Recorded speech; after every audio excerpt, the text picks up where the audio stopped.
నమస్తే. నేను మీ journalist RK. ఈరోజు ఒక ముఖ్యమైన విషయం మీతో షేర్ చేసుకుందాం అనుకుంటున్నా. అదేంటంటే, దేశంలో చిన్నారులపై లైంగిక నేరాలు ఏటాకేటా పెరుగుతూనే ఉన్నాయి. ఈ లైంగిక నేరాలు చిన్నారుల మీద జరగటానికి ముఖ్య కారణం, ఒకటి మనకు తల్లిదండ్రుల పర్యవేక్షణ పిల్లల మీద లేకపోవటం అని కూడా చెప్పాలి. ఎందుకంటే, చాలామంది తల్లిదండ్రులు పిల్లల భవిష్యత్తు కోసం అని చెప్పి, వాళ్ళ కోసం ఆస్తులు కూడబెట్టాలని చెప్పి, వ్యాపారాలు చేయటం, వేరు వేరు ఇతర పనుల మీద పడి, పిల్లల్ని అనేది పర్యవేక్షణ అనేది ఉండదు పిల్లల మీద. వాళ్ళని స్కూల్స్‌కి పంపించేయటం, వాళ్ళొచ్చి ఇంటి దగ్గర చదువుకోవటం, పడుకోవటం, తర్వాత మరలా స్కూల్‌కెళ్ళటమే తప్ప, తల్లిదండ్రులు అనేది ఆ పిల్లలతో మాట్లాడకపోవటం, వాళ్ళకి అసలు స్కూల్‌లో ఏం జరుగుతుంది, ఎటువంటి ఇబ్బంది ఉంది అనేది వాళ్ళు తెలుసుకోకపోవటం, ఇటువంటి దానివల్ల పర్యవేక్షణ లేకపోవడం వల్ల ఈ నేరాలు అనేది ఎక్కువగా జరుగుతూ ఉన్నాయి. ఎక్కువగా పాఠశాలల పిల్లలు అంటే స్కూల్ ఏజ్‌లో ఉన్న పిల్లల మీద ఎక్కువగా ఈ దాడులనేది, లైంగిక నేరాలనేది జరుగుతా ఉన్నాయి. అది ఎట్లా అంటే, వాళ్ళు ఆ వయసులో స్కూల్ ఏజ్‌లో వాళ్ళకేం తెలీదు కాబట్టి, వాళ్ళకి ఏదో ఒక ఆశ చూపి ఆళ్ళ మీద నేరాలకు పాల్పడుతున్నారు. అదేవిధంగా బాల నేరస్తులు ఎవరైతే ఉన్నారో పిల్లల్లో చిన్న చిన్న వయసులోనే మగపిల్లలు ఎవరైతే ఉన్నారో వాళ్ళు కూడా నేరాలకు పాల్పడటం, ఇట్లా లైంగిక నేరాలకు పాల్పడటం, అదేవిధంగా దొంగతనాలు చేయటం, ఇటువంటి కేసుల్లో ఇరుక్కోవటం వల్ల వాళ్ళ భవిష్యత్తు అనేది ఆగమైపోతుంది. కాబట్టి ఫస్ట్ ఏం చేయాలంటే, ఒకటి మగపిల్లలకు కూడా కేసుల్లో ఇరుక్కుంటే ఎటువంటి ఇబ్బంది ఉంటది, ఏందనేది వాళ్ళకి తల్లిదండ్రులు ఎక్స్‌ప్లెయిన్ చేయాలి. అదేవిధంగా స్కూల్స్‌లో కూడా టీచర్లు కూడా ఎక్స్‌ప్లెయిన్ చేయాలి. అదేవిధంగా పిల్లలు ఎవరైతే ఉన్నారో, బాలికలు ఎవరైతే ఉన్నారో వాళ్ళకు కూడా తల్లిదండ్రులు ఇంటి దగ్గర గుడ్ టచ్ అంటే ఏంటి, బ్యాడ్ టచ్ అంటే ఏంటి, ఇటు తల్లిదండ్రులు చెప్పాలి. అదేవిధంగా అటు స్కూల్స్‌లో కూడా టీచర్లు కూడా నిత్యం వాళ్ళకి క్లాసుల రూపంలో చెప్పాలి. లేదంటే ఈ నేరాలనేది ఇంకా పెరుగుతూనే ఉంటాయి. కాబట్టి మనకి ముఖ్యంగా దేశంలో జరుగుతున్న ఈ నేరాలు ఏవైతే ఉన్నాయో, ఇవి ఈ నివేదిక గత 4 సంవత్సరాలుగా ఎలా ఉంది ఏంటనేది చూసుకుందాం. ఇప్పుడు దేశంలో చిన్నారుల మీద జరిగే నేరాలు ఎలా ఉన్నాయంటే, 2021లో చూస్తే 1.49 లక్షలు నేరాలు జరిగినట్టు నివేదికలు చెప్తున్నాయి. అదేవిధంగా 2022లో చూస్తే 1.62 లక్షలు, అదేవిధంగా 2023లో చూస్తే 1,77,335 నేరాలు జరిగినట్టు నివేదికలు చెప్తున్నాయి.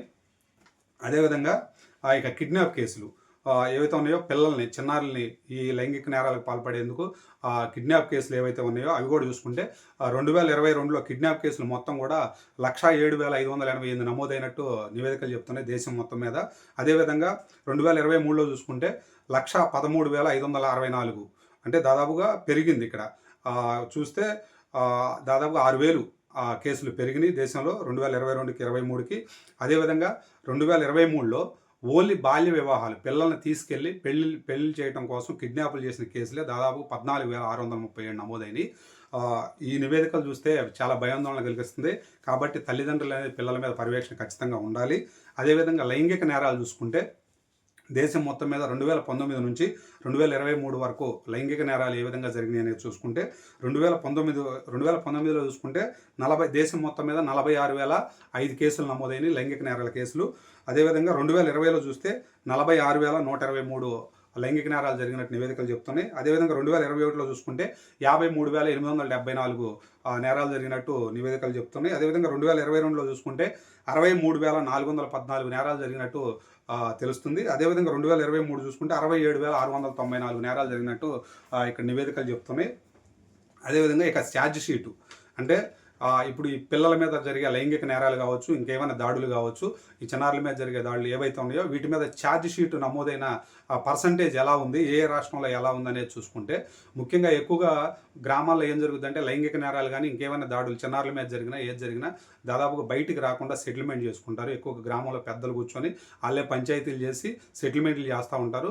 దీనివల్ల బయటికి రాని కేసులు ఎన్నో ఉంటాయి. మనకు కనిపించేది మీడియాలో కానీ, సోషల్ మీడియాలో కానీ మనకు కనిపించే ఈ లైంగిక నేరాలు కానీ ఇంకేమైనా కేసులు ఏవైతే ఉన్నాయో ఇవి దాదాపుగా ఒక 70% అనే చెప్పాలి. ఇంకో 30% దాదాపు సెటిల్మెంట్లు అవుతూ ఉంటాయి. ఇవి బయటికి రావన్నమాట. అదేవిధంగా ఈ ఛార్జ్ షీటింగ్ ఏదైతే ఉందో, కేసులు నమోదై ఛార్జ్ షీట్ వేసిన ఇవి పర్సంటేజ్ చూసుకుంటే, అత్యధికంగా చూసుకుంటే తమిళనాడులో 93.7% ఛార్జ్ షీట్లు నమోదవుతున్నాయి. అదేవిధంగా ఆంధ్రప్రదేశ్ చూసుకుంటే 91.3% ఉంది. అదేవిధంగా కేరళ చూసుకుంటే 90.5% ఛార్జ్ షీట్లు నమోదవుతున్నాయి. అదేవిధంగా పశ్చిమ బెంగాల్ చూసుకుంటే 85.7% ఛార్జ్ షీట్ నమోదు శాతం ఉంది. ఈ లైంగిక నేరాలు అయితే ఏవైతే పిల్లల మీద జరిగే నేరాలు, వీటిలో దాదాపుగా 28 రాష్ట్రాల్లో చూసుకుంటే 13 రాష్ట్రాల్లో అయితే 70% లోపే. అంటే అక్కడ మొత్తం ఎక్కువగా ఛార్జ్ షీట్లు ఏవైతే రాజకీయ ఒత్తిళ్లు కావచ్చు, లేదంటే ఇక్కడ సెటిల్మెంట్లు, గ్రామాల్లోనే సెటిల్మెంట్లు కావచ్చు, ఈ విధంగా ఉండటం వల్ల దాదాపుగా 70% కంటే తక్కువ ఉన్న రాష్ట్రాలే మన దేశంలో దాదాపుగా ఛార్జ్ షీట్ తక్కువ నమోదు కాని రాష్ట్రాలు 13 రాష్ట్రాలు ఉన్నాయి.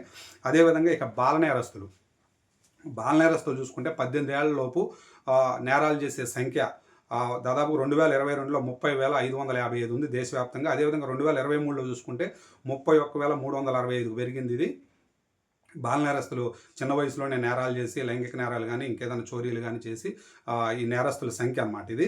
అదేవిధంగా ఇది మహారాష్ట్రలో చూసుకుంటే బాల నేరస్తులు ఎంతమంది ఉన్నారనేది మహారాష్ట్రలో చూసుకుంటే 2022లో 4,406 నేరాలు ఉన్నాయి. ఇక్కడ బాల నేరస్తులు చేసిన నేరాలు. అదేవిధంగా 2023లో చూసుకుంటే 3,970 మహారాష్ట్రలో. అదేవిధంగా మధ్యప్రదేశ్లో చూసుకుంటే 2022లో 3,795 నేరాలు జరిగినట్టు నివేదికలు చెప్తున్నాయి. 2023లో ఇక్కడే 3,619 నేరాలు జరిగినట్టు నివేదికలు చెప్తున్నాయి. అదేవిధంగా తమిళనాడులో చూసుకుంటే 2022లో 2,607 నేరాలు జరిగినట్టు, బాల నేరస్తులు చేసిన నేరాలు 2,607 జరిగినట్టు నివేదికలు చెప్తున్నాయి. అదేవిధంగా 2023 చూసుకుంటే 2,999 జరిగినట్టు నివేదికలు చెప్తున్నాయి. ఇక మన 2 తెలుగు రాష్ట్రాలు చూసుకుంటే తెలంగాణ చూసుకుంటే 2022లో 1,096 అంటే బాల నేరస్తులు చేసిన నేరాలు ఏవైతే ఉన్నాయో అవి 1,096 ఉన్నాయి 2022లో. 2023లో చూసుకుంటే 1,151 ఉంది. అదేవిధంగా ఆంధ్రప్రదేశ్ చూసుకుంటే 2022లో 912 నేరాలు జరిగినట్టుంది. అదేవిధంగా 2023 చూసుకుంటే 662 నేరాలు జరిగినట్టు ఇక్కడ నివేదికలు చెప్తున్నాయి. మనం ఈ బాల నేరస్తులు చేసే నేరాలు ఏవైతే ఉన్నాయో ఇవి కూడా దేశవ్యాప్తంగా చూసుకుంటే మన 2 తెలుగు రాష్ట్రాల్లో చాలా తక్కువనే చెప్పాలి. కాబట్టి ఏటాకేటా మనం ఎక్కడ చూసుకున్నా దేశవ్యాప్తంగా ఏటాకేటా బాల నేరస్తులు అయితే, ఆ తర్వాత చిన్నారుల మీద లైంగిక నేరాలు అయితే ప్రతి ఏటా పెరుగుతూనే ఉన్నాయి. కాబట్టి తల్లిదండ్రులు ఆస్తులు కూడబెట్టడం అనేది కాదు, పిల్లల కోసం వాళ్ళ భవిష్యత్తు కోసం అని చెప్పి ఆస్తులు కూడబెట్టాలనే ఇదితో ఆలోచనతో పిల్లల్ని పట్టించుకోవడం మానేస్తున్నారు. కాబట్టి ఈ నేరాలు తగ్గాలి, మన పిల్లల్ని మనం జాగ్రత్తగా చూసుకోవాలంటే తల్లిదండ్రులు ఖచ్చితంగా నిరంతరం పిల్లల మీద పర్యవేక్షణ ఉండాలి. అటు ఆడపిల్లలు కావచ్చు, మగపిల్లలు కావచ్చు, ఎవరైనా సరే. మగపిల్లలైతే వాళ్ళకి నేరాలు చేస్తే భవిష్యత్తులో వాళ్ళు ఎదుర్కొనే సమస్యలు ఏంటి, వాళ్ళ భవిష్యత్తుకి ఎటువంటి దెబ్బ తగులుతుంది అనేది మగపిల్లలకి ఎక్స్ప్లెయిన్ చేయాలి. అదేవిధంగా ఆడపిల్లలైతే గుడ్ టచ్ అంటే ఏంటి, బ్యాడ్ టచ్ అంటే ఏంటి, ఎవరు ఎలా ఎక్కడ పట్టుకుంటే అది బ్యాడ్ టచ్, అది ఏంటనేది వాళ్ళకి ఎక్స్ప్లెయిన్ చేయాలి. అదేవిధంగా బయటికి వెళ్ళినప్పుడు ఆడపిల్లలు స్కూల్స్ దగ్గర కానీ ఇంకెక్కడైనా కానీ ఎవరైనా ఏదైనా చాక్లెట్లు ఆశ చూపి ఏదన్నా ఇట్లా రమ్మని చెప్పి పిలిచినా కానీ వెళ్ళకూడదని చెప్పి ఈ విధంగా వాళ్ళకి తల్లిదండ్రులు నిరంతరం వాళ్ళకి ప్రతిరోజు కాకపోయినా అబ్జర్వేషన్ చేసుకుంటా వీక్లో ఒక రోజైనా సరే వాళ్ళకి ఈ good touch, bad touch explain చేస్తే ఈ నేరాల సంఖ్య అనేది తగ్గించుకోవచ్చు, మన పిల్లల్ని మనం కాపాడుకోవచ్చు. Thank you.